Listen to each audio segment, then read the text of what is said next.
হযরতে সুমাইয়া রাদিয়াল্লাহু আনহা উনাকে মুশরিকরা ধরে নিয়ে চলে গেল, পত্তলিকরা ধরে নিয়ে গেল, আবু জাহেলের দলেরা ধরে নিয়ে চলে গেল।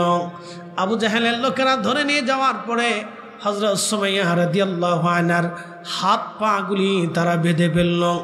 বর্ষা হাতে নিয়ে আবু জাহেল বলতেছে, সুমাইয়া একটা কৃতদাসী হয়ে মুহাম্মদকে মেনে নিলাম, আল্লাহ মেনে নিলাম, যদি এই দিন তুমি না ছাড়ো, এই বিশ্বাস যদি তুমি না ছাড়ো, সুমাইয়া তোমার জীবন চলে যাবে।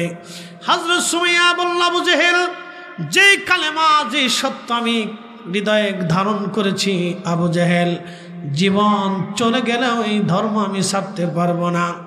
আহা, পৈশাচিকভাবে হযরতে সুমাইয়া রাদিয়াল্লাহু আনহার গুপ্তাঙ্গে আবু জাহেল বর্ষা মেরে মেরে খুঁচিয়ে খুঁচিয়ে নির্মমভাবে তাকে হত্যা করা হলো। সুমাইয়ার আর্তচিৎকারে আকাশ পাতাল সেই দিন ভারী হয়েছিল। হযরত সুমাইয়া ইসলামের প্রথম শহীদ হয়েছিলেন তিনি শুধু আল্লাহর একত্ববাদ এবং তার রসুলকে মেনে নেওয়ার জন্যে। সুমাইয়া জীবন দিয়েছিলেন কিন্তু ঈমান বিক্রি করে দেন নাই।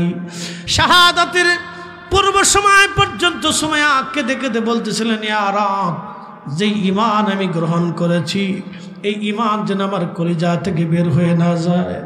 রব্বানা লা তুজিগ কুলুবানা বা'দা ইয হাদাইতানা ওয়া হাব লানা মিন লাদুনকা রাহমাতান ইন্নাকা আনতাল ওয়াহ্হাব। আল্লাহ, হেদায়েত গ্রহণ করার পরে, ঈমান আসার পরে আপনি আমাদেরকে বেঈমান বানিয়ে দিয়েন না, বেঈমান বানিয়ে দিয়েন না আল্লাহ, বেঈমান বানিয়ে দিয়েন না। হযরত সুমাইয়া কেঁদে কেঁদে সেই দিন শহীদ হলো। তার চিৎকারে কারো মন গলে নাই, কেউ সাহায্যের জন্য আসে নাই। আহা, হযরত বেলালকে ধরে নিয়ে যাওয়া হলো। বেলালকে শুধু একদিন দুই দিন মারা হয় নাই, কালেমার জন্য বেশি ত্যাগ বেলাল স্বীকার করেছিলেন। যদি কেউ সৌদি আরবে মক্কা মদিনায় যেয়ে থাকেন, দেখবেন পাথুরি রাস্তা, প্রচণ্ড গরম, 50 ডিগ্রি সেলসিয়াস, 45 ডিগ্রি সেলসিয়াস। এবছর আমি হজে ছিলাম, প্রচণ্ড গরমে হাজার হাজার হাজি এই বছর মারা গিয়েছে। শুধু গরমের কারণে হাজি মারা গেল। আমার চোখের সামনে আরাফাতে একজন হাজি মারা গেল, ছটফট করে গরমে মারা গেল। বন্ধু খুব মনোযোগ দিবেন, প্রচণ্ড গরম, লু হাওয়া। বেলালকে ধরে নিয়ে মরুভূমির মধ্যে বেঁধে বুকের মধ্যে পাথর চাপা দিয়ে বেলালকে রেখে আসা হতো। শুধু একটা আওয়াজ বেলালের কলিজা থেকে আসতো, আহাদ আহাদ আহাদ, আল্লাহ এক, আল্লাহ এক, আল্লাহ এক, কুল হুয়াল্লাহু আহাদ, আল্লাহ এক, আল্লাহ এক, আল্লাহ এক। শুধু একটা শব্দ বেলালের জবান থেকে আসতো, আহাদ আহাদ আহাদ, আল্লাহ এক, আল্লাহ এক, আল্লাহ এক। আল্লাহর তাওহীদ রুবুবিয়তের উপরে, রিসালাতের উপরে কতটা দৃঢ় একীট, মজবুত উহুদ পাহাড়ের মতো শক্ত হয়ে কাফেরের অত্যাচারের সামনে হযরতে বেলাল তিনি ওইভাবে থেকেছেন। পিঠের চামড়া চলে গেল, গলার মধ্যে রশি বেঁধে বেঁধে মক্কার অলিগলি দিয়ে তাকে টানা হলো। হযরতে বেলাল রাদিয়াল্লাহু আনহুর পিঠের চামড়া চলে গেল, গোশত খসে গেল। আহা, মেরে মেরে কোনোদিন ওষুধ দেওয়া হতো না, ওষুধ লাগানো হতো না। দিনের পর দিন ব্যথা যন্ত্রণায় বেলালের কত রজনী নির্ঘুম কেটে গেছে। কতদিন বেলাল অজ্ঞান হয়ে পড়ে থাকতেন, হুঁশ ফিরে আসার পরে আবার আহাদ আহাদ বলে কাঁদতে থাকতেন।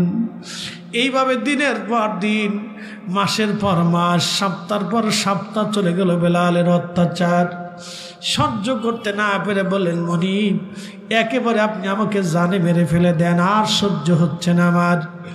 উমাইয়া ডাক দিয়ে বলতেছে, বেলাল যদি কালেমা সারিস জীবনে বেঁচে যাবি। বেলাল বললেন, না, তুমি আমাকে জানে মেরে ফেলে দাও, আমি কালেমা ছাড়তে পারবো না।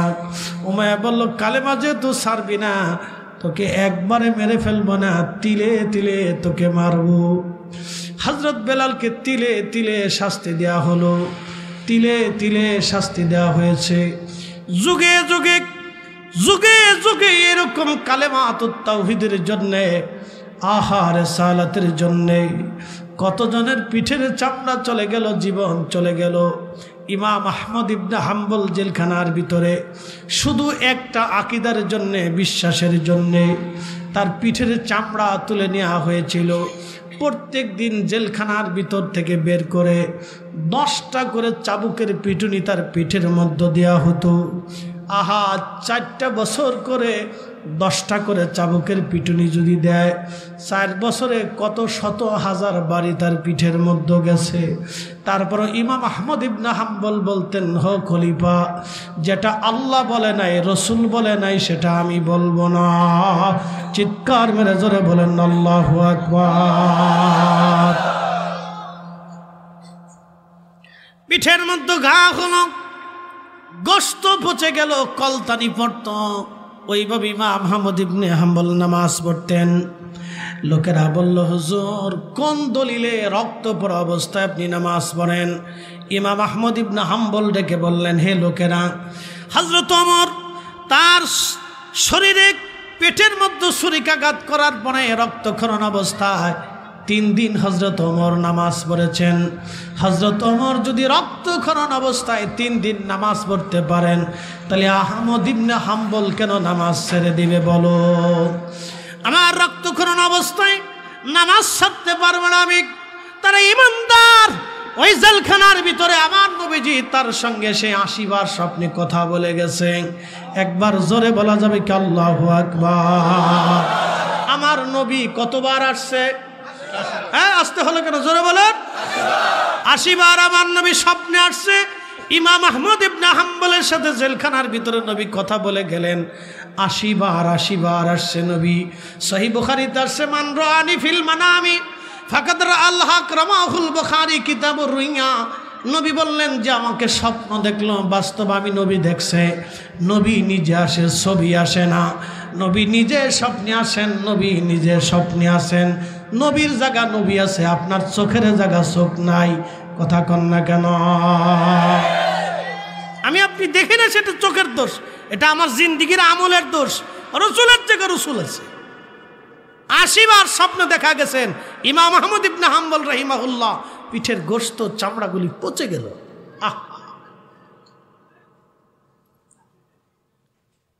পিঠের গোশত চামড়াগুলি পচে গেল আহমদ ইবনে হাম্বলের। শুধু একটা আকীদা। এই শোনেন, আমার দিকে তাকান। একটা বিশ্বাস, এই কোরআন শরীফ নিয়ে। কোরআনের যে পৃষ্ঠা দেখতেছেন, এই পৃষ্ঠা কাগজের তৈরি। কাগজ একটা সৃষ্টি। এই কালি যেটা দেখতেছেন, এটা কোনো পদার্থ দিয়ে বানানো। এই কালিটাও সৃষ্টি। কিন্তু যে কালাম দেখতেছেন, আলিফ লাম মিম যালিকাল কিতাবু লা রাইবা ফীহি হুদাল লিল মুত্তাকিন, এটা কোনো মানুষের সৃষ্টি না, এটা কারো ব্যক্তিগত কথা না, এটা আল্লাহর জবান নিঃসৃত কালাম। আল্লাহ যেহেতু খালিক, তার জবানের বাক্য খালিক হয় না, তার জবানের বাক্য তার কালাম। কালামুল্লাহ, আল্লাহর বাক্য, আল্লাহর কথা। ওই জমানার খলিফা বলল, আহমদ ইবনে হাম্বল, আপনি বলেন কোরআন সৃষ্টি। আহমদ ইবনে হাম্বল বললেন, না, কোরআন সৃষ্টি না, স্রষ্টার বাণী। একসাথে বলবেন আল্লাহু আকবার। কোরআন কার কালাম? আল্লাহ। কার কালাম? আল্লাহ। আর খলিফা বলতেছে, আপনি বলেন এটা সৃষ্টি। আহমদ ইবনে হাম্বল রাহিমাহুল্লাহ বলতেছেন, না, এটা সৃষ্টি না, এটা আল্লাহর কালাম। একটা ইমানে আকীদার জন্য 4 বছর জেল কাটছেন। পিঠের চামড়া উঠিয়ে ফেলে দেওয়া হয়েছে, গোশত খসে খসে গেছে। প্রত্যেক দিন ওই ঘায়ের মধ্যে 10টা করে চাবুকের পিটুনি দেওয়া হতো। পচে গেল 4 বছরে, পোকা লেগে গেল। 4 বছর শেষ। এশার নামাজের পরে জেলার সে বলতেছে, ইমাম, আপনার কি কোনো ইচ্ছা আছে? বলতে পারে। বলে, কেন? আজকে ফজরের পরে আপনাকে ফাঁসির কাস্টে ঝোলানো হবে। যদি আপনার কোনো কিছু ভালো খাইতে মন চায়, কিছু বলতে হয়, আমার কাছে বলতে বলে। ইমাম আহমদ ইবনে হাম্বল বললেন, আমি আপনার কাছে কিছু চাবো না, আমার চাওয়ার একজন আছে, আল্লাহ। একসাথে বলেন আল্লাহু আকবার। কার কাছে চাবে? জেলারকে বললেন আপনার কাছে আমি কিছু চাওয়ার নাই, আমি আল্লাহর কাছে চাব, আমার কোনো প্রয়োজন নাই, আপনি চলে যেতে পারেন, আমার কোনো ইচ্ছাও নাই, সব ইচ্ছাটা ওনার কাছে সমর্পণ করে দিচ্ছি। তো উনি এশার নামাজ পড়লেন, আমার দিকে তাকাবেন, এশা পড়লেন, খুব গুরুত্বপূর্ণ কথা, এশা পড়লেন। এশা পড়ার পরে আহমদ ইবনে হাম্বল রহিমাহুল্লাহ তিনি ধীর স্থিরভাবে, কোনো চিন্তা নাই, কোনো পেরেশানি নেই। আমরা হলে হাই হুতাশ করতাম, কান্নাকাটি করতাম, খুব চিন্তিত হতাম, পেরেশান হতাম, তো কোনো চিন্তা নেই, পেরেশান মুক্ত হয়ে তিনি এশা পড়লেন এবং অতিরিক্ত আর নওয়াফিল নফল বললেন। নফল পড়ার পরে উনি আল্লাহর দরবারে হাত তুললেন, একসাথে বলবেন মারহাবা। কার দরবারে? হাত তুললেন। হাত তুলে ইমাম আহমদ ইবনে হাম্বল বলতেছিলেন, রব্বুল আলামিন, আমি আহমদ ইবনে হাম্বল তোমার গোলাম, আল্লাহ কোরআনুল কারীম যদি তোমার সৃষ্টি হয়ে থাকে তাহলে তুমি আমাকে হেদায়েত দাও।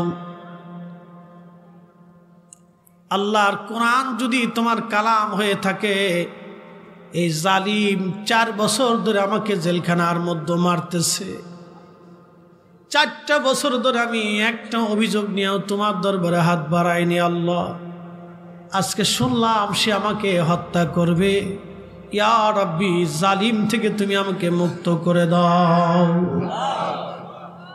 কয় বছর পরে হাত বাড়াইছে? 4 বছর। দোয়া করে ওনারা তো ঘুমাইতেন না, সারা রাত্র আল্লাহর ইবাদতে মশগুল হলেন, তাহাজ্জুদ পড়লেন, ফজরের নামাজ পড়ে তাসবিহ তাহলিল করতেছিলেন। এমন সময় জেলার এসে বলতেছে সালাম দিয়ে, হুজুর, ইমাম, মুসলমানদের ইমাম, এই আপনার জন্য সুসংবাদ আছে। বলে কি সংবাদ? বলে খলিফা তিনি রাত্রিবেলা মার্ডার হয়েছেন, নাকি হত্যা করা হয়েছে, উনি মারা গেছেন, নতুন খলিফা আসছে, তিনি হুকুম দিছেন আপনাকে জেলখানার থেকে বের করে নিয়ে যাওয়ার জন্য। নতুন খলিফা ছিলেন ওই খলিফার ছেলে নিজের বাপকে হত্যা করছে, জালিম দেখে হত্যা করছে। নিজে খলিফা হওয়ার পরে বলছে হুজুরকে বের করে নিয়ে আসেন।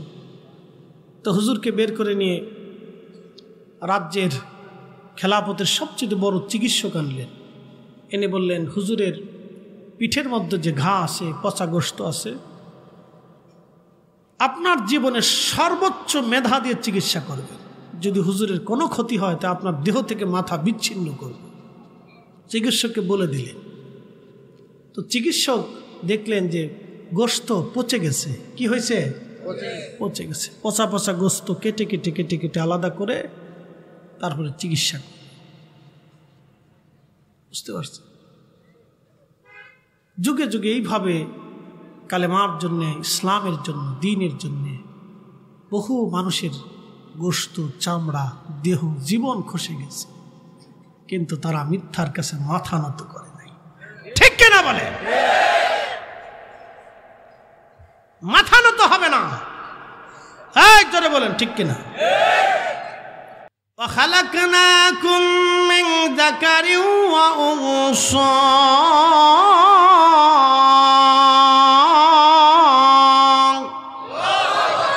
তোমাদেরকে সৃষ্টি করছি একজন পুরুষ একজন নারী থেকে।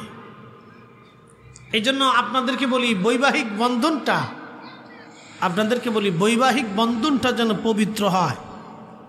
আমাদের দেশে বিয়ে যখন হয় তখন এই ড্যাক সেট বাজে সারা রাত, কুকু কুকু কুকু কুকু কুকু কুকু কুকু। সারা রাত্রে ড্যাক সেটে যদি কুকু কুকু হয় তো বিসমিল্লাতেই তো কুকু কুকু শুরু হয়ে গেল। কথা বুঝেন নাই আপনারা? এই আমাকে দেখতেছেন, আমি আমার বাবার একটা পরিচয় পেয়েছি। কেন? পবিত্র বৈবাহিক বন্ধনের কারণে আমি সন্তানের পরিচয় পেয়েছি। আমার ভাই পেয়েছি, আমার বোন পেয়েছি, আমার চাচা পেয়েছি, দাদা পেয়েছি, নানা পেয়েছি, আমার ফুফু পেয়েছি, খালা পেয়েছি, খালাতো ভাই পেয়েছি, বোন পেয়েছি, মামাতো ভাই বোন পেয়েছি। আমার বাচ্চা পাবো, নাতি পাবো, বংশ পাবো, সব পাবো একটা বৈবাহিক মিলন, বৈবাহিক বন্ধনের মাধ্যমে। সেটা আমার আব্বা এবং আম্মার বৈবাহিক বন্ধনের মাধ্যমে আল্লাহ আমাকে দুনিয়াতে একটা সুন্দর পরিচয় দিছে। এই বৈবাহিক বন্ধনটা শুরু করার আগে যেন এটা পবিত্রতা থাকে। কি থাকতে হবে? পবিত্রতা থাকে। আমরা দেশের বিবাহে তো আজারে বাজারে বাজারে যেখানে সেখানে হয়। আল্লাহ রসুলের বিবাহের পদ্ধতি ছিল আল্লাহর ঘর মসজিদে, এটা ছিল সুন্নাহ রীতি। মসজিদে বিবাহ হবে। বলেন তো, মসজিদে যদি বিবাহের কার্য অনুষ্ঠান হয় তাহলে মসজিদে কেউ কি অজু ছাড়া ঢুকতে পারবে? আমার দেশের বহু কাজী আছে বিয়ে পড়ে মুতি ভানি লয় না, হিসাব করে ভানি লয় না, বহু কাজী বিয়ে পড়ায়। এতারা আইনে আগে নদীর ভিতরে ফগরের ভিতরে ভালো করে চুবাবেন, চুবাইয়া গোসল করে একত্রিত পাকসাপ হয়ে আয়। বুঝতে পারছেন? তা আপনাদেরকে এই জন্য বলতেছি, এগুলি বুঝতে হবে, আমাদেরকে শিখার দরকার। আল্লাহ রসুলের সুন্নাহ রীতি ছিল মসজিদের ভিতরে বৈবাহিক বন্ধন, পবিত্র বন্ধনটা চালু করা। আমরা যেন এগুলি করতে পারি, আল্লাহ তৌফিক বলে না আমি। আর মেয়েদেরকে শ্বশুরবাড়ি পাঠানোর সময় পর্দার সাথে পাঠানো। কিসের সাথে? একসাথে জোরে বলেন, কিসের সাথে? বউল আরেকজনে দুলাভাই কোলে করে আড়ে। আমাদের হাসিস নে বলা পায়, তোরা হাসিস নে, সত্য কথা বলতেছি। আপনার স্ত্রী আর একজনে কোলে নেবে কেন? ছি ছি ছি ছি, আস্তাগফিরুল্লাহ আল-আযীম, লা হাওলা ওয়ালা কুওয়াতা ইল্লা বিল্লাহ। এটা হবে কেন? এটা হওয়ার তো কথা না। ওয়া খালাকনাকুম মিন যাকারিন ওয়া উনসা, একজন পুরুষ একজন নারীর মাধ্যমে আমি পৃথিবীতে মানব জাতির বংশ বিস্তার করছি। সুম্মা জাআলা নাসলাহু মিন সুলালাতিন মিন মাইন মাহিদ, এক নির্যাস নির্গত পানি, সেটা বাবার পৃষ্ঠদেশ বা মায়ের বক্ষদেশ থেকে একত্রিত হয়ে মায়ের রেহেমের ভিতরে এক জায়গায় জমা হল। আল্লাহু আকবার। প্রিয় বাখনগরবাসী, রব্বুল আলামিন মায়ের রেহেমের ভিতরে যখন বিশেষ পানিটাকে আল্লাহ একত্রিত করলেন, 40 দিন পর্যন্ত আল্লাহ রিফাইন করলেন। 40 দিন পর্যন্ত পানিটাকে রিফাইন করার পরে 40 দিন পরে ওই পানিটা রক্তপিণ্ড হয়ে গেল। আমার আল্লাহ বললেন, খালাকাল ইনসানা মিন আলাক, আমি মানুষ তৈরি করেছি রক্তপিণ্ড থেকে। মনোযোগ দিবেন, পানিটাকে আল্লাহ 40 দিন মায়ের রেহেমের ভিতরে রিফাইন করে করে আল্লাহ রক্তপিণ্ড বানালেন। রক্তপিণ্ডটা হওয়ার পরে আরো 40 দিন পর্যন্ত আল্লাহ রিফাইন করলেন। 40 দিন পর্যন্ত মায়ের পেটের ভিতরে আল্লাহ রিফাইন করে করে করে করে আমার রব আমার আল্লাহ গোশত খণ্ড বানাইলেন। এই জন্য আল্লাহ বললেন, কাইফা তাকফুরুনা বিল্লাহি ওয়া কুনতুম আমওয়াতা, কি করে তোমরা আমি আল্লাহকে অস্বীকার করো, কি করে আমি রবকে তোমরা অস্বীকার করো, অথচ তোমরা নির্জীব ছিলে, নিষ্প্রাণ ছিলে, তোমাদের কিছুই ছিল না। আমাদের দেশে সনাতন ধর্মে যারা আছে তারা বিশ্বাস করে, বিদ্যার দেবতা আছে তারা বিশ্বাস করে, ওই আপনার কি বলে যৌবনের দেবতা আছে, সেই জন্য তারা এই আপনার শিবের পূজা করে। বিদ্যার দেবতা আছে সরস্বতীর পূজা করে, কালীর পূজা করে, দুর্গার পূজা করে, এরপরে মনসা পূজা তারা করে, লক্ষ্মী পূজা করে, এরপরে আপনার গণেশের পূজা করে, লোকনাথের পূজা করে। 12 মাসে 13 ধরনের পূজা আছে তাদের। কিন্তু শুনে যান আরো গল্প, শুধু একটা না দুইটা না, সনাতনী যারা আছে তাদের বিশ্বাস হলো এরকম দেবতা হতে হতে আধারের দেবতা, আলোর দেবতা, সূর্যের দেবতা, পানির দেবতা, সাগরের দেবতা, একটা একটা করে দেবতা হতে হতে হতে হতে 33 কোটি দেবতা হইছে। আমাদের ইসলামে এই যে কোরআন আপনারা আমার সামনে দেখতেছেন, এটা যে আল্লাহর কালাম, আপনাদের কি এতে কোনো সন্দেহ আছে? না। কার কালাম? আল্লাহ। কার কালাম? আল্লাহ। এই কালামটা আমার রব তার হাবিবের কালবের ভিতরে নাজিল করতেন। যখন কোরআন আসতো, এখানে উলামা ইকরাম আছেন, আমার চাইতে বিজ্ঞ উলামায়ে কেরাম আছেন যারা উস্তাজুল আসাতিজা মাদ্রাসায় পড়ান, আমি তাদের কাছে ছাত্রের মতোই ধরেন আর কি। তো কোরআন যখন আসতো ঠিক তখনই এই কোরআন শরীফ আসার সময় আল্লাহর নবী ঘেমে চুপসে যেতেন। উটের পিঠে বসা থাকলে উটের পিঠ বাঁকা হয়ে পাগুলি মাটির মধ্যে দেবে যেত। একসাথে বলা যাবে আল্লাহু আকবার। তো কোরআন আসার পরে নবীজি তখন এই সাধারণ পরিবেশে আসার পরে আল্লাহর নবী সাহাবায়ে কেরামকে বলতেন, সাহাবীরা এই যে আল্লাহ এই কোরআনে এটা বলছেন যে কাইফা তাকফুরুনা বিল্লাহি ওয়া কুনতুম আমওয়াতা, তোমরা কি করে আল্লাহকে অস্বীকার করো অথচ তোমরা নির্জীব ছিলে, নিষ্প্রাণ ছিলে, তোমরা অস্তিত্বহীন ছিলে। ফাআহইয়াকুম, আমি আল্লাহ তোমাদেরকে অস্তিত্ব দিয়েছি। একসাথে বলা যাবে সুবহানাল্লাহ। এখন প্রশ্ন সাহাবায়ে কেরাম কি আগে আল্লাহ চিনছে না আগে নবী চিনছে? নবী। বুঝে থাকলে জবাব দিবেন। নবী। সাহাবায়ে কেরাম কি আগে আল্লাহ দেখছে না আগে নবী দেখছে? নবী। জোরে বলেন, সাহাবীরা কি আগে আল্লাহ দেখছে না আগে নবী দেখছে? নবী। নবী বলছেন এটা কোরআন, সাহাবীরা বিনা বাক্যে বিশ্বাস করছে এটাই কোরআন। নবী বলছে এটা আমার হাদিস, সাহাবায়ে কেরাম বলছে এটা রাসূলের হাদিস। নবী বলছেন এটা কোরআন, সাহাবীরা বলছে এটা কোরআন। নবী বলছেন এটা আল্লাহ বলছে, সাহাবীরা বলছে এটা আল্লাহ বলছে। নবী বলছেন কবরে সওয়াল হবে, সাহাবীরা বিশ্বাস করছে হ্যাঁ কবরে সওয়াল হবে। নবী বলছেন কবরের একটা জিন্দেগি আছে, সাহাবায়ে কেরাম বিশ্বাস করছে হ্যাঁ কবরের জিন্দেগি আছে। নবী বলছেন আখিরাত হবে, সাহাবায়ে কেরাম বিশ্বাস করছে হ্যাঁ আখিরাত হবে। নবী বলছেন আখিরাতে হাউজে কাউসার হবে, মিজান পাল্লা হবে এবং ডান হাতে বাম হাতে আমল নেওয়া হবে, ফুলসিরাত হবে। আল্লাহর নবী সাহাবীরা বিনা বাক্যে তাহা বিশ্বাস করে নিয়েছেন। নবী বলছেন আমি সপ্ত আসমান পাড়ি দিয়ে সিদরাতুল মুনতাহা হয়ে জান্নাত জাহান্নাম ঘুরে দেখে আল্লাহর সাথে দিদার করে আবার ঘরে চলে আসছি, তখন অজুর পানি গড়াচ্ছে, আমার মেরাজ হয়েছে।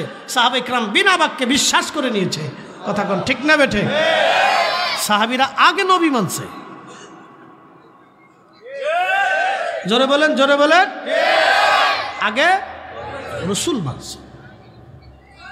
এই জন্য আপনাদেরকেও আগে রাসূলের জিন্দেগি নিজের জীবনে বাস্তবায়ন করতে হবে। কথা ঠিক কিনা? আল্লাহ রাসূলের জিন্দেগি নিজেদের জীবনে বাস্তবায়ন করতে হবে, তাহলে আমরা প্রকৃত মুসলমান হতে পারব। বুঝে যেতে হবে। প্রিয় বাখনগরবাসী, খুব মনোযোগ দিবেন। সনাতনীদের বিশ্বাস অনুযায়ী তাদের অনেক দেবতা আছে। এখন আপনারা বলেন আমাদের রব কয়জন? এখন বৃষ্টি কে দেয়? সব বাঙালি একসাথে মিলে যদি ছাতি ধরে বৃষ্টি ঠেকানো যাবে? সবাই মিলে যদি আকাশে বোমা মারে বৃষ্টি ফেরানো যাবে? তাহলে সেই মহাশক্তির অধিকারীকে আল্লাহ। যদি দেবতা আজকে দুইজন হতো, এক দেবতা বৃষ্টির দেবতা, আর এক দেবতা হলো শুকনার দেবতা। তো শুকনার দেবতা বলল, বেটা তুই আমার বান্দাদেরকে বৃষ্টি কেন দিবি এই আজের মাসে? এখন তো শীত আসার কথা, তুই শীতের দিনে কেন বৃষ্টি দিবি? এখন বৃষ্টির দেবতা বলল, না আমি বৃষ্টি দেবই। শুকনার দেবতা বলবে, না তা হবে না, আমার বান্দারা কষ্ট পাবে। এখন শীত আসার কথা, তুই বৃষ্টি দিচ্ছিস, নভেম্বরের লাস্ট হয়ে গেছে, ডিসেম্বর আসতেছে, এখন শীত হবে। আমি শীতের দেবতা শীত দেব, তুই বৃষ্টির দেবতা বৃষ্টির দিনে বৃষ্টি দিস, যা। লেগে গেল ঝগড়া। কি কথা বলবে? কি লাগবে? তাহলে আমাদের মালিক কয়জন? ওনার একক সিদ্ধান্তে তাম সৃষ্টি পরিচালিত হয়। বুঝতে কি আর কোনো অসুবিধা আছে? না। কত মানুষ পৃথিবীতে ভ্রান্ত বিশ্বাসের উপর প্রতিষ্ঠিত আপনি কল্পনাই করতে পারবেন না। অ্যাটেনশন, ইমাম আবুল ফরাজ ইবনুল জৌজি আজ থেকে 900 বছর আগে ওনার কিতাবে একটা কওল, একটা ঘটনা লিখছেন, কাসাস লিখছেন। আমি ঘটনাটা শোনাই। প্রাচীন মিশরীয়দের বিশ্বাস ছিল তারা প্রত্যেক বছরে, অ্যাটেনশন, প্রাচীন মিশরীয়দের বিশ্বাস ছিল তারা প্রত্যেক বছরে একটা কুমারী সুন্দরী কুমারী মেয়েকে দেখে বাছাই করে নীল নদের পাড়ে নিয়ে তারা জবাই করত। এই রক্তগুলি গড়ায় গড়ায় গড়ায় গড়ায় নীল নদের পানিতে পড়তো আর নীল নদের জোয়ার আসতো। এটা হলো তাদের বিশ্বাস। বলেন শত শত বছরে কত শত নারীর জীবন চলে গেল এক ভ্রান্ত মিথ্যা বিশ্বাসে। আচ্ছা, সনাতনীদের বিশ্বাস অনুযায়ী তারা তাদের স্বামী মারা গেলে স্ত্রীকে জীবন্ত স্বামীর সাথে পুড়িয়ে মারা হতো। হ্যাঁ, হিন্দুদের। কাদের? এটা এখন না, এটা ব্রিটিশ আমলে এটা বন্ধ করছে, ব্রিটিশ আমলে বন্ধ করছে। কিন্তু হাজার হাজার বছর ধরে, 1-2 বছর না, হাজার হাজার বছর ধরে সনাতনীরা আজকে যারা আমরারে ফু দিবার চায়, তারা বুঝাইতে চায় যে আমরা ভ্রান্তির উপর আছি, তারা নিজেদের ইতিহাস আগে ভালো করে জানুক। হাজার হাজার বছর ধরে তারা একজন নিষ্পাপ একটা মহিলাকে শুধু স্বর্গের দোহাই দিয়ে তারা বলল যে স্বামী মারা গেছে, স্বামীর সাথে স্ত্রীকে জীবন্ত মানে আগুনের ভিতরে পুড়িয়ে দিয়ে দাও, স্বামীও স্বর্গে চলে যাক, স্ত্রীও স্বর্গে চলে যাক। চিন্তা করেন, দুইজনকে একসাথে স্বর্গে পাঠানোর জন্য একজন জিন্দা মানুষে আগুনের সাথে পুড়ে মারছে। কি এক ধর্ম বিশ্বাস, ভ্রান্ত বিশ্বাসের উপরে প্রতিষ্ঠিত থেকে মানুষগুলি জিন্দা মানুষের সাথে, মৃত মানুষের সাথে জিন্দা মানুষকে পুড়িয়ে মারতে পারে। তার মানে বোঝা গেল এগুলি সব মানুষের নিজস্ব বানানো মস্তিষ্ক বিকৃত ধর্ম প্রথা। কথা বলেন ঠিক না বেটে? একমাত্র ইসলামী মুক্তির পথ নিয়ে 1450 বছর আগে রাহমাতুল লিল আলামিন আরবের মরুভূমিতে এসে তিনি সেই মরুর ভিতরে গোলাপের ফুল ফুটিয়ে সারা পৃথিবীর মানুষকে দিশা দিয়ে গেছে। একসাথে বলেন ঠিক না বেঠিক? বুঝতে কি কোনো অসুবিধা? বৃষ্টি কি বেশি পড়তেছে?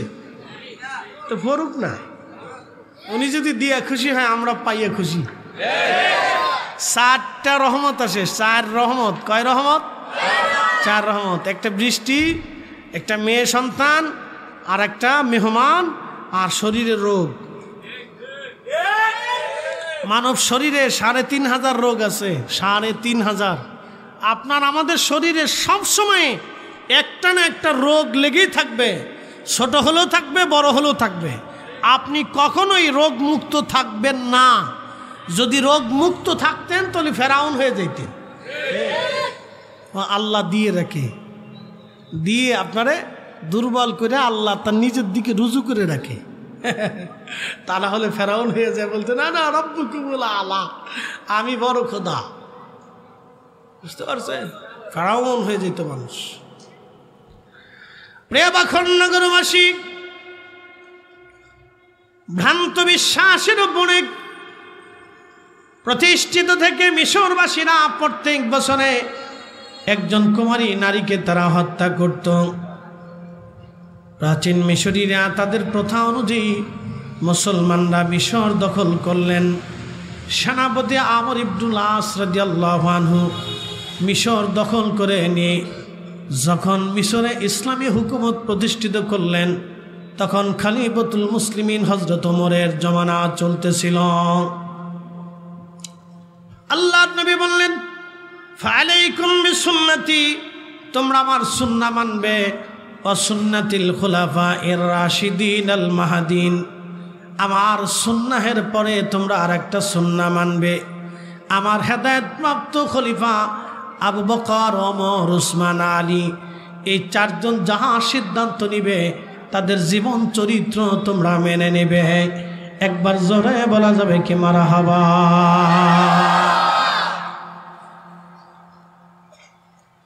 হযরত ওমরের জামানাতে সেনাপতি আমর ইবনুল আস তিনি মিশর দখল করার পরে মিশরের মানুষেরা নীল নদের জোয়ার আনার জন্য তাদের ধর্মীয় প্রথা অনুযায়ী একজন কুমারী নারী বাছাই করে ওই মেয়েটাকে নিয়ে ঢোল ডগর পিটায় আনন্দ করতে করতে, হৈ হুল্লা করতে করতে তাদের প্রথা অনুযায়ী নীল নদের দিকে তারা রওনা হয়ে গেছে।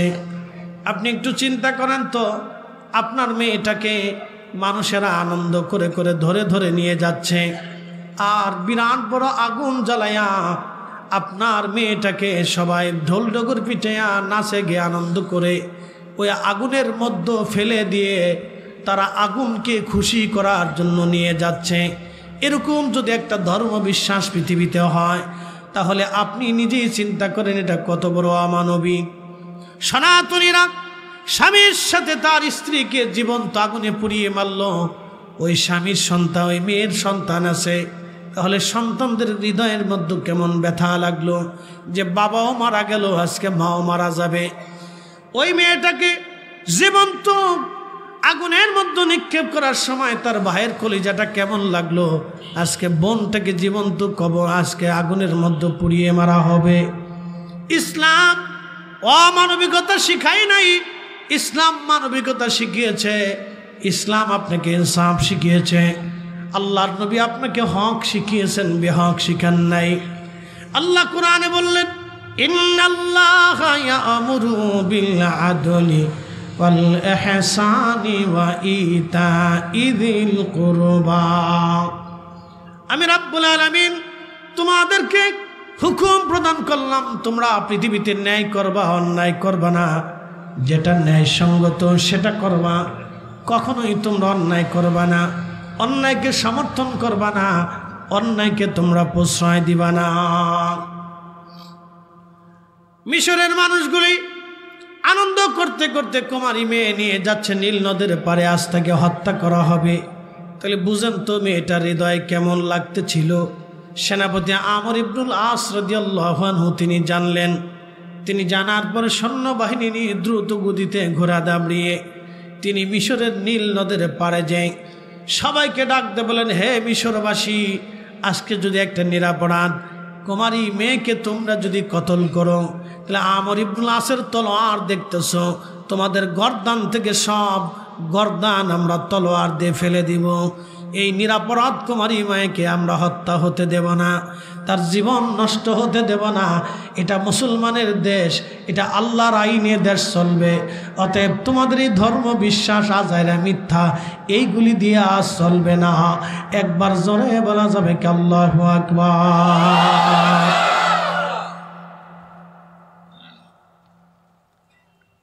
সেনাপতি আমর ইবনুল আসের হুকুমে মিশরীরা থেমে গেল।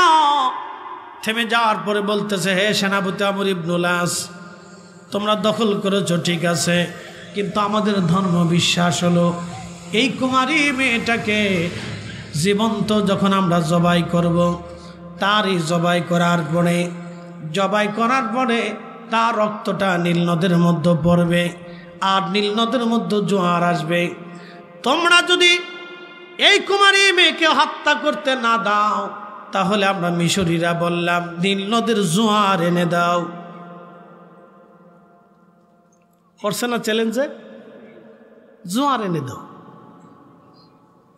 আল্লাহ রসুলের কাছে অনেকে এসে বলল যে তুমি যে নবী তার প্রমাণ কি?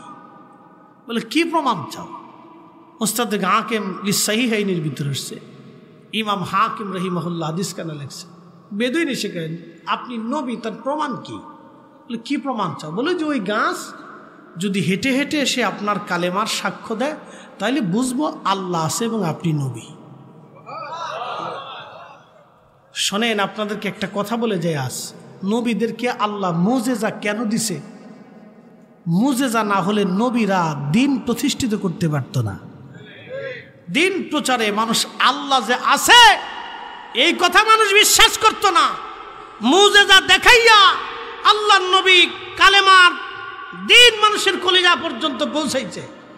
ঠিক কাফেররা এসে বলল, মুহাম্মদ তুমি যে নবী, তোমার আল্লাহ আছে, প্রমাণ কি?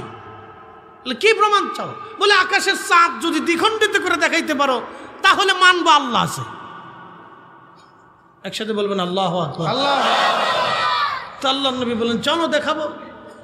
হাতের আঙ্গুলের ইশারা করে বলেন, হে চাঁদ, তুমি আল্লাহর হুকুমে দ্বিখণ্ডিত হয়ে যাও। আচ্ছা বলেন তো, চাঁদ কার নিয়ন্ত্রণে চলে? আল্লাহ। চাঁদ কার অধীনে? আল্লাহ। চাঁদকে হুকুম দিছে আল্লাহর নবী। চাঁদ তো আল্লাহর হুকুমে, আল্লাহর আইনে, আল্লাহর নিয়ন্ত্রণে, আল্লাহর অধীনে। এখন যদি হুকুম না মানে, তো চাঁদ জানে যে আমাকে অতল গহ্বরে জাহান্নামে নিক্ষিপ্ত হয়ে যাব, চিরদিন পর্যন্ত আমি চাঁদ জাহান্নামের শাস্তি ভোগ করতে হবে। সাথে সাথে চাঁদ শরীর থরথর থরথর করে কাঁপতে লাগলো। চাঁদ কেঁপে কেঁপে কেঁপে কেঁপে জাবাল আবু কুবাইস পাহাড়ের দুই পাশে চাঁদ দুই খণ্ড দুই পাশে যে কাঁপতে লাগলো। আরববাসী মনে করতেছে এখনই বুঝি চাঁদ ভেঙে পড়ে যাবে। হাজার হাজার আরববাসী এই দৃশ্যের সাক্ষী।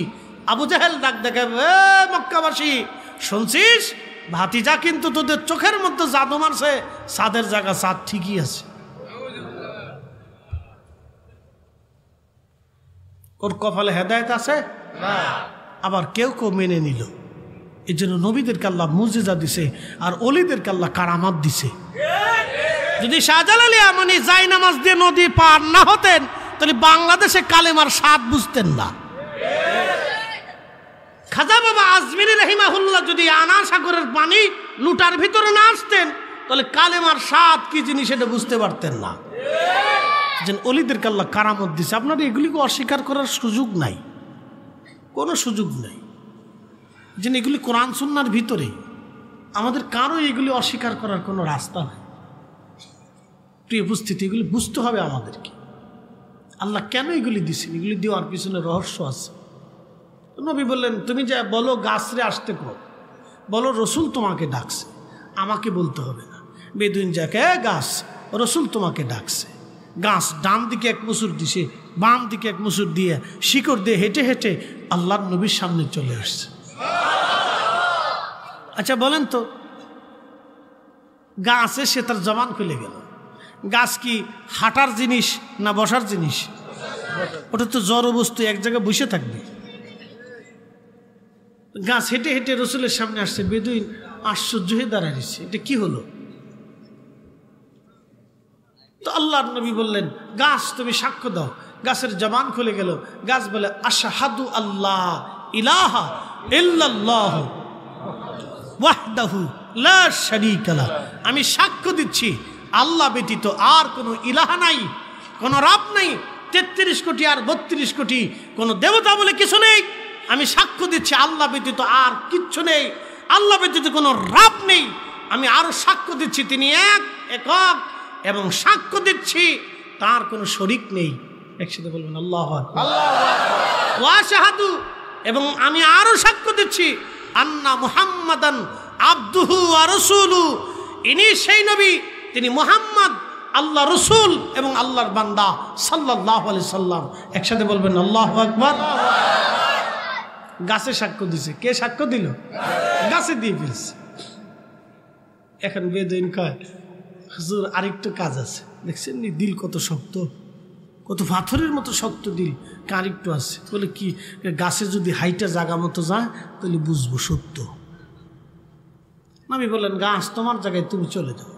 গাছ হেঁটে হেঁটে তার জায়গায় যে আবার বসে গেল। তখন বেদুইনকে, হুজুর আর দেরি করেন না, আমার কালমা পড়ায় দেন।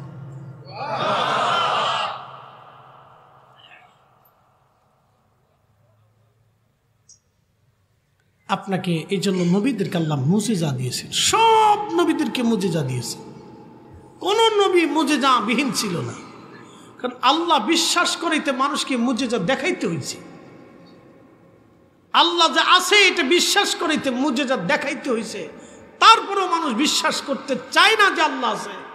এর ভিতরে আল্লাহ আমাদেরকে মুসলমান হিসেবে কবুল করছেন। কত বড় সৌভাগ্য আমাদের! হিসাব করলে আপনার এমনিতেই সেজদায় মাথা নত হয়ে আসবে। আপনার তো বুঝাই মসজিদে নেওয়ার দরকার নাই। তো আপনি নিজে একটু ফিকির করেন না, চিন্তা করেন, গবেষণা করলেই এমনি তো সেজদায় মাথা নিয়ে আসবে। হ্যাঁ, আপনি রবি সর্বশক্তিমান আল্লাহ, আপনি শ্রেষ্ঠ। আপনার কাছে আমাকে ফিরে যেতে হবে, জবাবদিহিতা করতে হবে, আমার জীবনের হিসাব আপনাকে বুঝিয়ে দিতে হবে। আপনি জিন্দিগিতে আমাকে পাঠিয়েছিলেন, রিজিক দিয়েছেন, বৃষ্টি দিয়েছেন, সূর্য দিয়েছেন, আলো দিয়েছেন, মা দিয়েছেন, সন্তান দিয়েছেন, খাবার দিয়েছেন, ওষুধ দিয়েছেন, অক্সিজেন দিয়েছেন, হাইড্রোজেন দিয়েছেন, জ্বালানোর জন্য আগুন দিয়েছেন। সব নিয়ামত আল্লাহ আপনি আমাকে দিয়েছেন। আল্লাহ, দিন শেষে তোমার কাছে ফিরে যাব। এগুলির হিসাব দেওয়ার মতো সামর্থ্য আমার নাই। বান্দাকে তুমি বিনা হিসেবে মাফ করে দিও আল্লাহ। আমি তো তোমার ক্ষুদ্র বান্দা, আমি তো অপরাধী, তুমি তো মহান, তুমি তো ক্ষমা করতেই ভালোবাসো আল্লাহ। তুমি তো ক্ষমাশীল, তুমি তো দয়াশীল। এরকম আল্লাহরে প্রশংসা করে করে যদি ক্ষমা চাইয়ে বসেন তাহলে মাপ পাইয়া যাবেন। বুঝতে পারছেন? আল্লাহর ক্ষমা চাওয়ার আগে আল্লাহর একটু প্রশংসা করেন। আল্লাহর চাওয়ার মতো যদি চাইতে পারেন তো আসমান থেকে আসতে দেরি হয় না। বুঝতে পারছেন? চাওয়ার মতো চাইতে পারলে আসমান থেকে আসতে দেরি হয় না, তো মনে রাখবেন। তো সেনাপতি আমর ইবনুল আস তিনি বলতেছে, ঠিক আছে তোমাদের তো নীল নদীর জোয়ারই দরকার। বলে হ্যাঁ। বলে আমার তো মনিব আছে, আমাদের খলিফা আছে, তা আমি খলিফার কাছ থেকে আগে বিস্তারিত জেনে তোমাদেরকে জানাবো, আগে তোমরা চলে যাও। তো সবাই চলে গেছে। চিঠি লিখছেন আমিরুল মুমিনিন হযরত ওমর রাদিয়াল্লাহু আনহুর কাছে। এই শুনে যান, আপনাদেরকে আজকে একটা কথা বলি। আমির যদি শরীয়তের জ্ঞানের সাথে সাথে আধ্যাত্মিকতা না থাকে তাহলে সেই আমির দিয়ে বিজয় অর্জন করা যায় না। আমি আপনাদেরকে সাচ্চা সাচ্চা কথা বলতেছি, বুঝতে হবে এগুলি। আমার কথা সবাই বুঝবে না। আমির যদি শরীয়তের জ্ঞানের সাথে তার আধ্যাত্মিকতা না থাকে তাহলে সেই আমির দিয়ে বিজয় অর্জন করা যায় না। শরীয়তের এলেমের সাথে সাথে আধ্যাত্মিকতা থাকতে হবে। খলিফাতুল মুসলিমিন হযরত ওমরের কাছে চিঠি চলে গেল মদিনাতুল মুনাওয়ারা, সুদূর মিশর থেকে। চিঠিখানা পড়ার পরে হযরত ওমর রাদিয়াল্লাহু আনহু তিনি আরেকখানা চিঠি লিখলেন। চিঠির মধ্যে লেখা, হে নীলনদ, তুমি যদি আল্লাহর হুকুমে প্রবাহিত হও তাহলে আমি খলিফাতুল মুসলিমিন ওমর বলতেছি তুমি আল্লাহর হুকুমে প্রবাহিত হও। হ্যাঁ নীলনদ, তুমি যদি আল্লাহর হুকুমে প্রবাহিত হও তাহলে আমি ওমর খলিফাতুল মুসলিমিন ওমর বলতেছি তুমি আল্লাহর হুকুমে প্রবাহিত হয়ে যাও। আর তুমি যদি তোমার নিজের ইচ্ছায় প্রবাহিত হও, আল্লাহর হুকুমে তুমি যদি প্রবাহিত না হও তাহলে তোমার প্রবাহিত হওয়া লাগবে না। নীল নদ কার অধীনে? আল্লাহর অধীনে। পৃথিবীতে দুইটা নদী আল্লাহর জান্নাত থেকে আসছে, একটা নীল নদ আর একটা ফোরাত নদ। দুই নদী, নীল নদী, ফোরাত নদী সরাসরি আল্লাহর জান্নাত থেকে আসছে। হাজার হাজার মাইল পথ অতিক্রম করার পরে নদী কখনো শুকায় না। তবে কিয়ামতের আগে একদিন নীল নদ ফোরাত নদী শুকিয়ে যাবে। সহিহুল বুখারীর কিতাবুল ফিতানের ভিতরে নবী বলছেন, ফোরাত নদী শুকিয়ে যাওয়ার পরে স্বর্ণের পাহাড় ভেসে উঠবে। এই স্বর্ণকে কেন্দ্র করে সারা পৃথিবীতে যুদ্ধ ছড়িয়ে যাবে। সেই যুদ্ধটা বিশ্বযুদ্ধ না, সেটা মহাযুদ্ধ হবে। বিশ্বযুদ্ধ না, মহাযুদ্ধ। এমন কোনো গ্রাম নাই, পাড়া নাই, এলাকা নাই, বাড়ি নাই যেই বাড়ি এবং এলাকা এই যুদ্ধের সাথে জড়িয়ে না পড়বে। প্রত্যেক শত মানুষে 99 জন মার্ডার হবে, একজন মাত্র ব্যক্তি বেঁচে থাকবে। ওই একজনই পাক্কা ইমানদার যে এই সম্পদ নিয়ে পারাপারি করতে যাবে না। শুধু দুনিয়ার লোভে 100 জনে 99 জনই মারা যাবে, একজন বেঁচে থাকবে যারা দুনিয়ার লোভ করবে না। একসাথে বলবেন আল্লাহু আকবার। এখন যদি কেউ এসে বলে, ভাইরে কোম্পানিগঞ্জের ওই পাশে এক জমিনে স্বর্ণ পাওয়া গেছে, ওর মাটির নিচে বলে খালি সোনা। কোম্পানিগঞ্জ নবীনগরের মানুষ ঘরে বসে থাকবে না, কোদাল টোদাল চিরুনি বিরুনি যার যেটি আছে লইয়ে, বাপ রে বাপ, কে কদ্দূর পর্যন্ত বেড়া বেডি টোনা টুনি লেডিস পেডিস হিজলে ফিজলে বুড়া দুরা জোয়ান মধ্য যা আছে সোনা ভাবার লেগে সব দৌড়াইব। আর ব্রাহ্মণবাড়ির মানুষ যে কিতা জাত মানুষ, এই ডাল সর কিনেও যাইব যে তোরাই তারবি না, তোরা পাবি না, তোরা পাবি না, তোরা পাবি না। আমি চিন্তা করতেছি এরা আগে যুদ্ধ বিগ্রহ এরা আগে লাগাইব। দুনিয়া পাওয়ার লাগিয়া মানুষ 99 জনই মার্ডার হবে। সেই যুদ্ধ বিশ্বযুদ্ধ না, এটা মহাযুদ্ধ হবে। পৃথিবী ভেঙে যাবে, আকাশ সাগর শুকিয়ে যাবে, আকাশও ভেঙে যাবে। আল্লাহ রসুলের একটা কথাও মিথ্যা হবে না। বিশ্বাস আছে? একসাথে বলেন আছে? জীবনেও না একটা কথাও রসুলের মিথ্যা হবে না। যা বলে গেছেন এটাই ঠিক। আল্লাহর পবিত্র কোরআনের একটা শব্দ মিথ্যা হবে না, যা বলছেন এটাই ঠিক। আপনাদেরকে বিনা বাক্যে বিশ্বাস করে নিতে হবে, কোনো শব্দ করা যাবে না। বুঝে যান ইসলাম ও মুসলমান কি জিনিস। হযরত ওমর রাদিয়াল্লাহু আনহু চিঠি লিখে চিঠিখানা ভাঁজ করে তিনি পত্রবাহককে দিয়ে বললেন, সেনাপতি আমর ইবনুল আসকে বলবে চিঠিখানা নীল নদের মধ্যে ছেড়ে দিতে। একসাথে বলবেন আল্লাহু আকবার। আমির শরীয়তের জ্ঞানের সাথে সাথে তাকে আধ্যাত্মিকতা থাকতে হবে। আমিরকে শরীয়তের জ্ঞানী হওয়ার সাথে সাথে আধ্যাত্মিকতা থাকতে হবে।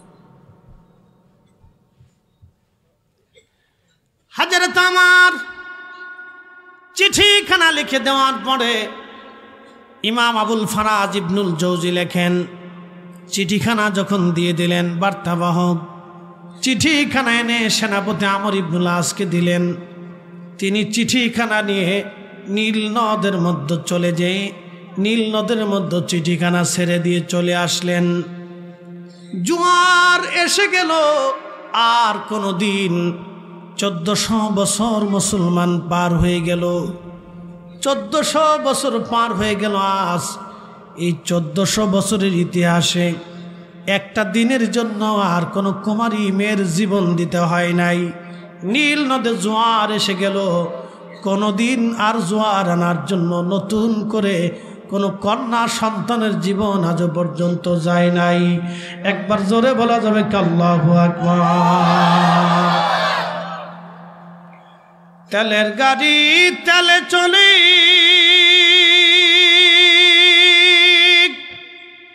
হাওয়ার গাড়ি হাওয়ায় উড়ে, বিনা তেলে চালায় গাড়ি নবী সুলাইমান।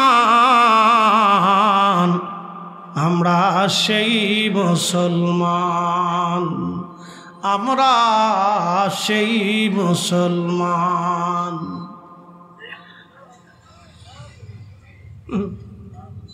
সুদের ঠেয়াবলি বুঝতে হয় না,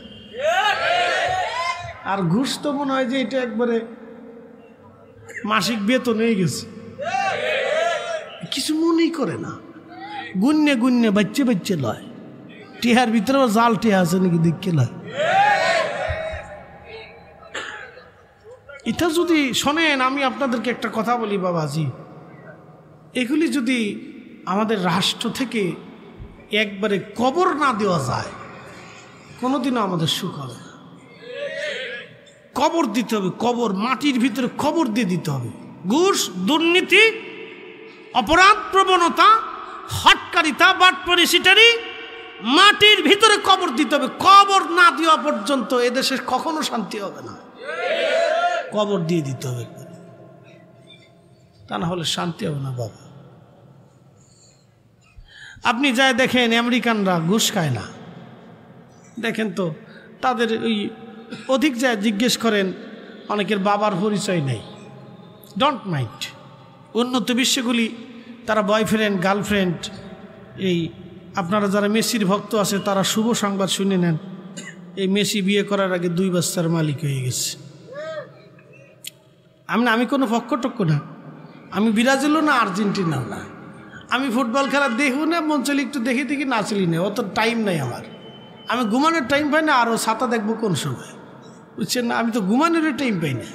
আমার বাচ্চাদেরকে একটু সময় দেবো, সেই সময়টি তো আমি বের করতে কষ্ট হয়ে যায়। তো এগুলি দেখার সময় আমার হাতে নাই। তো বিয়ে হওয়ার আগে 2 বাচ্চার মালিক। আচ্ছা আপনারা বলেন তো, যে সমস্ত দেশে বিয়ে হওয়ার আগে বাচ্চা হয়ে যায় তারা পর্যন্ত ঘুষ খায় না, খাবারে বিষ মিশায় না, ভেজাল দেয় না, মিথ্যা কথা কয় না, ব্যবসা বাণিজ্য করে বাটপারি সিটারি করে না। আমরা মুসলমানরা টুপি মাথায় দিয়েও বাটপারি করি, নামাজ পড়ে এসে সিটারি করে।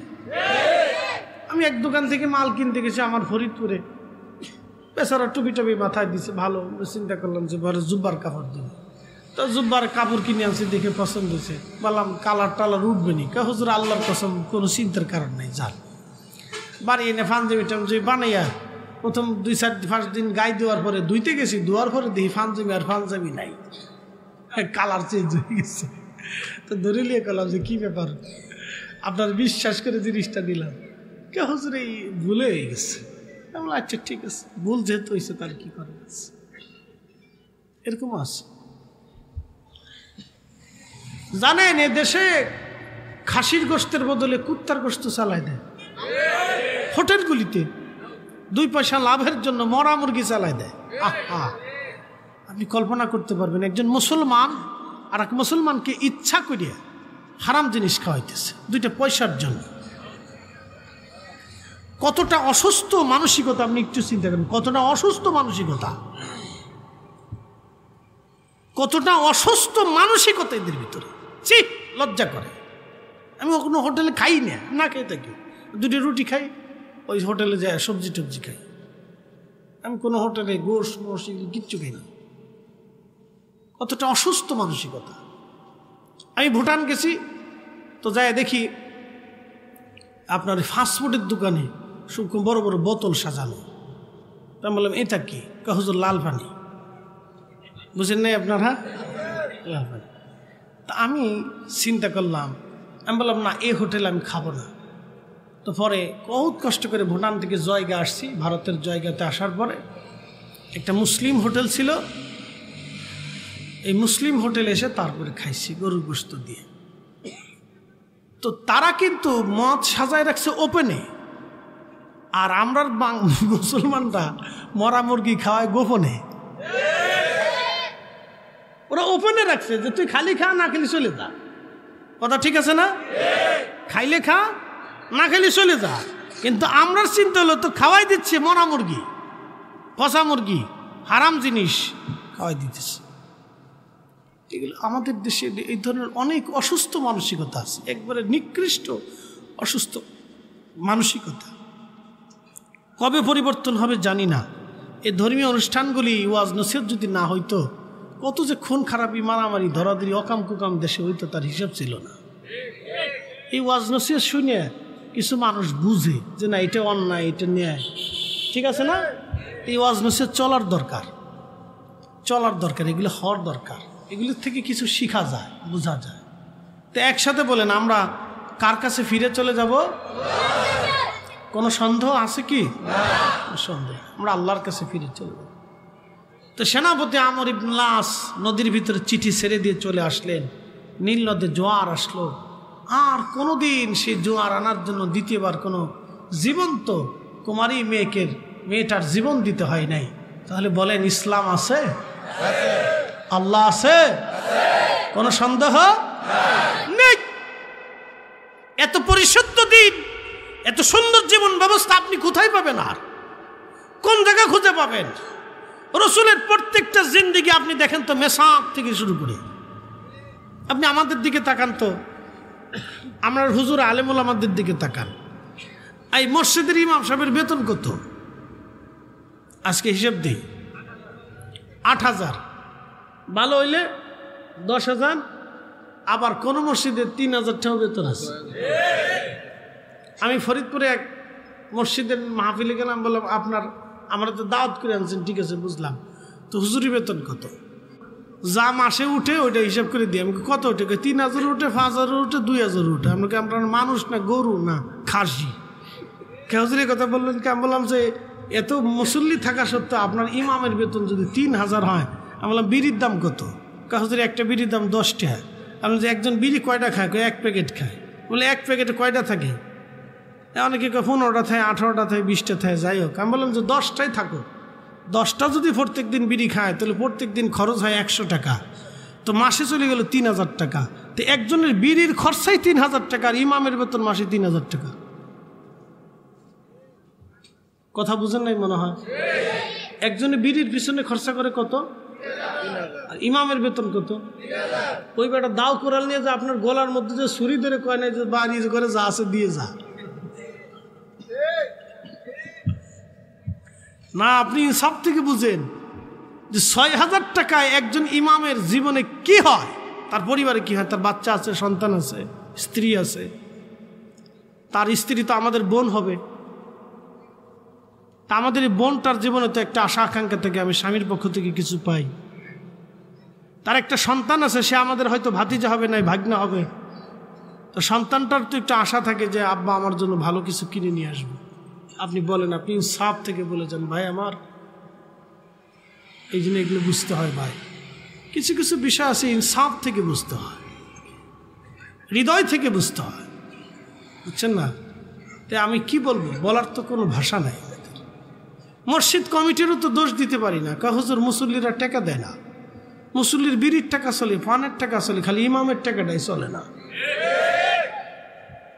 কষ্ট নেবেন না বাবাজি, বন্ধু আমার, দুঃখের সাথে বলতেছি। মসজিদ কমিটির তো দোষ দিতে পারি না, তারা তো চেষ্টা করে, মুসল্লির পারে দেয় না।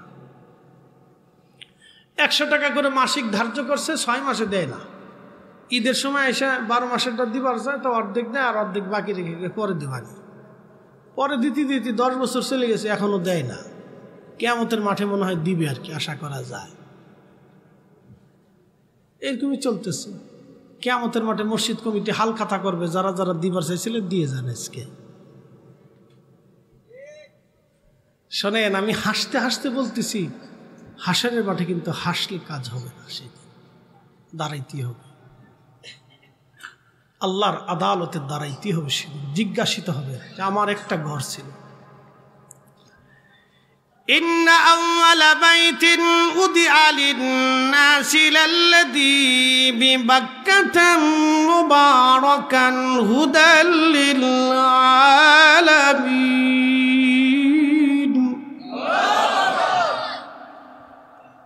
আমি প্রথম যে ঘর বানাইলাম সেই ঘরের নাম বাক্কা। প্রথম যে ঘর বানাইলাম বাক্কা, বাক্কা।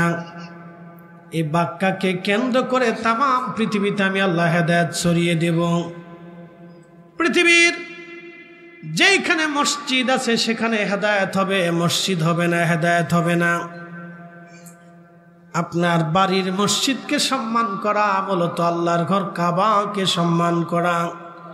আপনার বাড়ির মসজিদকে ঝাড়ু দেওয়া, পরিষ্কার রাখা মূলত আল্লাহর ঘর কাবাকে পরিষ্কার রাখা। আপনার বাড়ির মসজিদকে মহাব্বত করা মূলত কাবাকে মহাব্বত করা। কারণ সমস্ত মসজিদের মা হলো বাইতুল্লাহ, বাইতুল্লাহ, বাইতুল্লাহ, বাইতুল্লাহ। এই জন্য কিয়ামতের ময়দানে মসজিদ আল্লাহর আদালতে দাঁড়ায় যাবে, আল্লাহ আমাকে এই এই এই এই খেদমত করত, এই এই আমার খেদমত করে নাই। এই মসজিদ আল্লাহর আদালতে দাঁড়িয়ে যাবে। ইমাম নুরউদ্দিন হাইসেমি মাজমুউজ জামায়েতের ভিতরে বাবু শাফাআর মধ্যে তিনি একখানা হাদিসে কারিমা লেখেন, মসজিদ আল্লাহর সামনে দাঁড়ায় বলবে, ইয়া রাব্বি, এরা আমার সেবা করেছে, খেদমত করেছে, আল্লাহ এদেরকে জান্নাত না দেওয়া পর্যন্ত আমি যাব না। আল্লাহর সাথে প্রেমের ঝগড়া করবে মসজিদ, মহাব্বতের ঝগড়া বাঁধাবে আল্লাহর সাথে। ইয়া রাব্বি, যদি আমাকে মহাব্বতকারীকে যদি জান্নাতে না দাও আমি আজ যাব না। এই জন্য আল্লাহ রসুল বললেন, যারা মসজিদে বারবার আসে এবং নামাজ পড়ে এবং নিজের দিলখানা মসজিদের সাথে ঝুলায় রাখে, এর অর্থ হলো নিজের দিলটাকে মসজিদমুখী করে রাখে, মসজিদে যায়, মসজিদে আসে, নামাজে যায়, আবার নামাজ আসে, নিজের দিলখানা খোদার ঘরের সাথে রুজু করে রাখে। হাসরের ময়দানে আমার আল্লাহ আরশে মুআল্লার নিচে তাকে জায়গা করে দিবে। একবার জোরে বলা যাবে কি আল্লাহু আকবার। হাজিরিন, আমি মূল আলোচনার কোরআনের একটা আয়াতের অংশে আমি রেখে এসেছিলাম, সেইখানে ফিরে চলে যাই। মানব শরীরের ভিতরে মায়ের রেহেমের মধ্যে আমরা সবাই ছিলাম।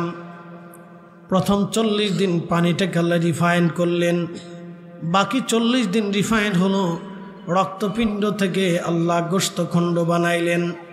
ওই গোশতখণ্ডটাকে আল্লাহ রিফাইন করে করে করে করে আপনার অস্থি বানানো হলো, হাত, নখ, কান, চোখ, মাথা, দেহ। আল্লাহ আপনার স্ট্রাকচার তৈরি করলেন মায়ের পেটের মধ্যে। 120 দিনের মাথায় রুহু নামক ইঞ্জিন আলমে আরওয়াহ থেকে এনে আমার রব, আমার আল্লাহ আপনার দেহের মধ্যে রুহুখানা, ইঞ্জিনখানা মায়ের দেহের মধ্যে আল্লাহ ফুকায়ে দিলেন। একসাথে বলা যাবে না আল্লাহু আকবার। এ বাখনগরবাসী, ওই সময় আমার রব মায়ের নাভির সাথে আমার বডির অ্যাডজাস্ট করে দিলেন। মা ভালো খাইলে আমার ভালো খাওয়া হয়, মা ভালো মতো ঘুমাইলে আমার ভালো ঘুম হয়, মা পুষ্টিজনিত খাবার খেলে আমার শরীরে পুষ্টি হয়। এই জন্য ডাক্তার দেখবেন, ডাক্তার গাইনি বিশেষজ্ঞ যারা আছে তারা বলে আমাদের মায়েদেরকে, বোনেদেরকে, নারীদেরকে বলে গর্ভবতী অন্তঃসত্ত্বা নারীদের ভালো ভালো খাবার দিতে হয়, দুধ দিতে হয়, ডিম দিতে হয়, পুষ্টিজনিত খাবার, ফল ফ্রুট থেকে শুরু করে ভালো ভালো খাবার ওই সময় খাওয়াইতে হয়। কারণ ওই সময় ভালো খাবার যদি খায় বাচ্চা পুষ্টি সম্পন্ন হয়, বাচ্চার ব্রেন ভালো হয়, স্বাস্থ্য সম্পন্ন হয়, ওই মহিলার রক্ত ঠিক থাকে, মেয়েটা এবং গর্ভবতী নারীরও শরীর ঠিক থাকে। আল্লাহর নবী বললেন, ও আমার উম্মত, তোমরা তোমাদের গর্ভবতী নারীদেরকে খেজুর খাওয়াও, কারণ খেজুর আল্লাহর জান্নাতের ফল। আদম সফিউল্লাহকে যে মাটি দিয়ে বানানো হয়েছিল, মাটির অবশিষ্ট অংশ দিয়ে আল্লাহ খেজুর গাছ বানিয়েছিলেন। এই খেজুর গাছ তোমরা তোমাদের নারীদেরকে খেজুর খাওয়াও। আমাদের দেশের মেয়েরা তো খেজুর খাবে না, ভালো জিনিস খায় না, খালি খায় ফুচকা আর চটপটি।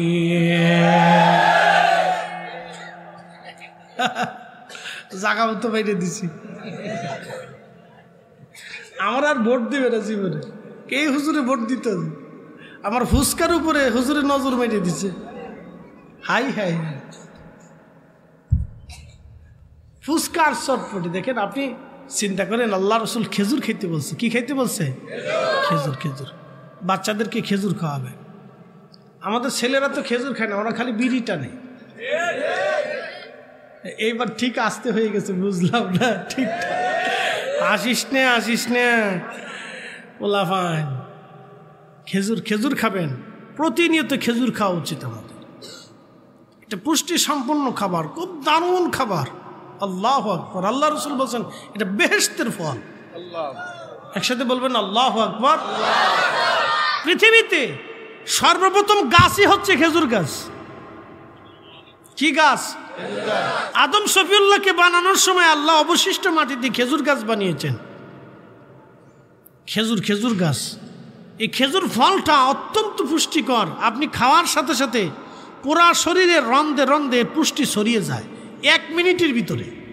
এই জন্য সারাদিন রোজা রাখার পরে খেজুর দিয়ে ইফতার করলে আপনার শরীরের যে দুর্বলতা এই আসে, ওই খেজুরে আপনাকে একবারে করে দেয়, মিট করে দেয়, এটাকে একবারে দুর্বলতা কাটিয়ে দেয়। এই জন্য খেজুর খাবেন,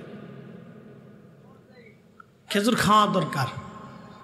সাবেক এক মন্ত্রী বলছিল খেজুর না খেয়ে বড়ই খান। পাগল। হ্যাঁ, বুঝছে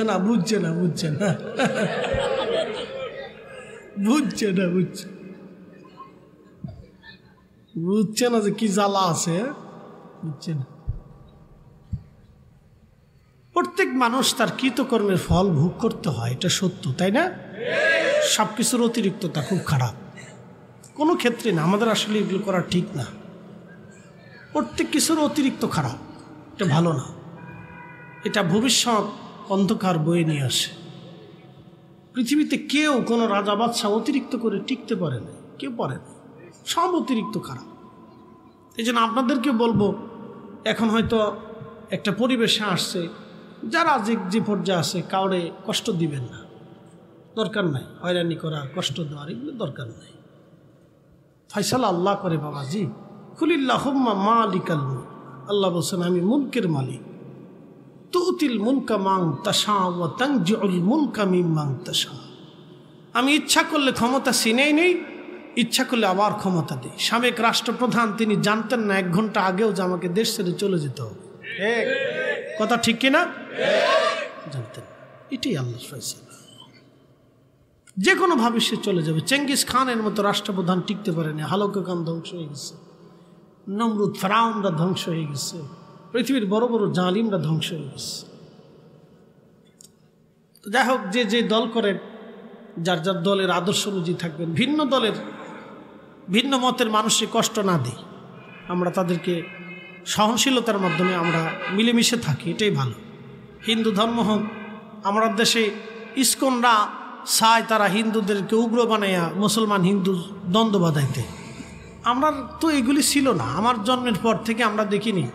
আমি গত তারিখেও আমার বাজারে হিন্দুর দোকান থেকে মাল কিনে নিয়ে তারপরে জাকাত বাড়িতে আমার গ্রামে আমি সবসময় রমজান মাসে প্যাকেজ করে গরিবের বাড়িতে দিয়ে আসি, হিন্দুর দোকান থেকে কিনছি। গেলে আমার খুব সম্মান করে বসায় বসায় দাদা আসবেন আপনি, আপনার যা লাগে আপনি ফোন করে বলবেন, আমরা পৌঁছাই দিব, অসুবিধা নেই। দেখেন আমি একজন আলেম, আমি কি মুসলমানের দোকানে নেই পারতাম না? আমি তো হিংসা করি নি, আমি তো ভিন্ন চোখে দেখিনি। আমার বাচ্চাদেরকে প্রাইভেট পড়াইছে দীর্ঘদিন, এক হিন্দু মেয়ে মহিলা টিচার, সে আমার বাসায় আসছে, বাচ্চাদেরকে পড়াইছে। কোনোদিন তো আমি তাকে ভিন্ন চোখে দেখিনি, সেও আমার বাচ্চাদেরকে ভিন্ন চোখে কখনো দেখেনি।